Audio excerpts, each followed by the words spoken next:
Magandang gabi. Ako po si Alan. Ako ay dating estudyante sa isang pampublikong high school sa Ermita, Maynila, malapit sa UN Avenue. Taong 2003, nang mangyari ang isang karanasang hanggang ngayon ay hindi ko kayang ipagsawalang bahala. Ang aming paaralan ay itinayo pa noong panahon ng mga Amerikano, dekada 30. Malalaki ang mga bintana, mataas ang kisame at gawa sa makakapal na kahoy at bato ang istruktura. Maraming nagsasabing dati raw itong ginawang evacuation area noong panahon ng digmaan. At may mga silid na pansamantalang nagsilbing ospital at kulungan. Bilang miyembro ng student council noon, madalas akong mag-overtime para sa mga gawain sa eskwela. Kadalasan ay inaabot na ako ng gabi sa Building C, ang pinakamatandang gusali ng paaralan. Doon nakalagay ang mga lumang silid-aralan na bihira ng gamitin. Noong una, Boss Pao, wala akong iniisip na kakaiba. Sanay naman ako sa katahimikan ng paaralan tuwing gabi.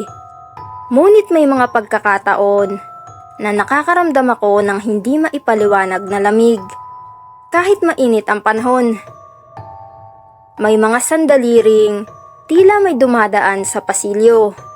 Ngunit kapag sumilip ako, ay wala namang tao. Isang Huwebes ng gabi, matapos ang isang General Assembly, ako ay naiwan sa paaralan para tapusin ang ilang papel. Bandang 9:00, habang nasa ikalawang palapag ako ng gusali, bigla kong napansin na bukas ang isa sa mga silid, ang room 203. Ang silid na iyon, Boss Pao, ay matagal nang hindi ginagamit dahil mahina na raw ang sahig at bubong. Ngunit malinaw kong nakita na nakabukas ang ilaw sa loob. Naglakad ako papalapit. Habang lumalapit, ramdam kong lalong bumibigat ang aking dibdib. Sa tuwing tatapak ako sa kahoy na sahig ng pasilyo, may naririnig akong lagitik na para bang hindi lamang ako ang naroroon.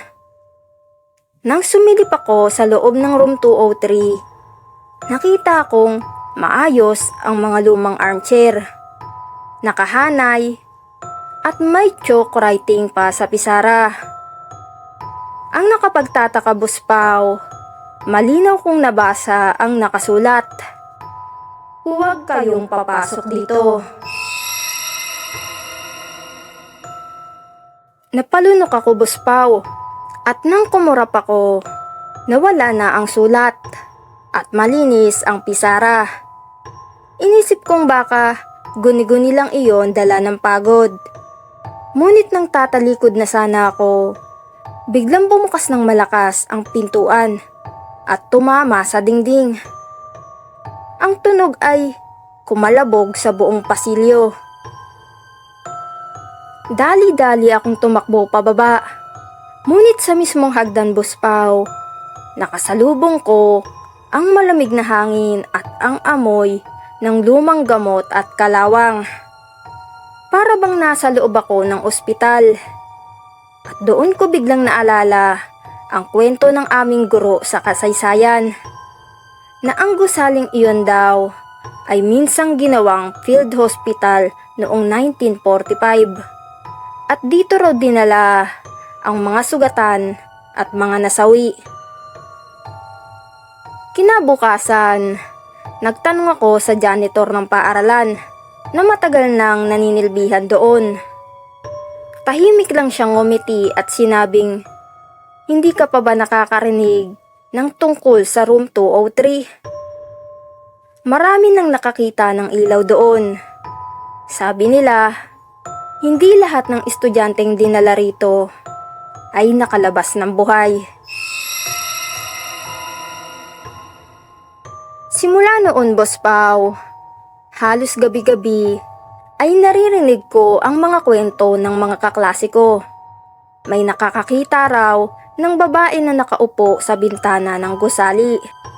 May naririnig na mga yapak sa pasilyo at may nakakarinig ng tinig ng batang umiiyak mula sa itaas.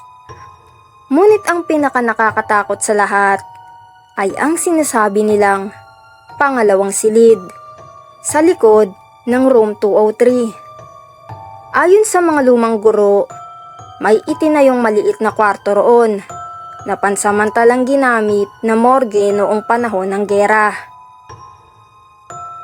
Hindi ko man ito nakita ng personal, ramdam kong may mga kaluluwang naiwan. Tuwing naiisip ko ang karanasan ko sa room 203, bumabalik ang bigat ng gabi na iyon.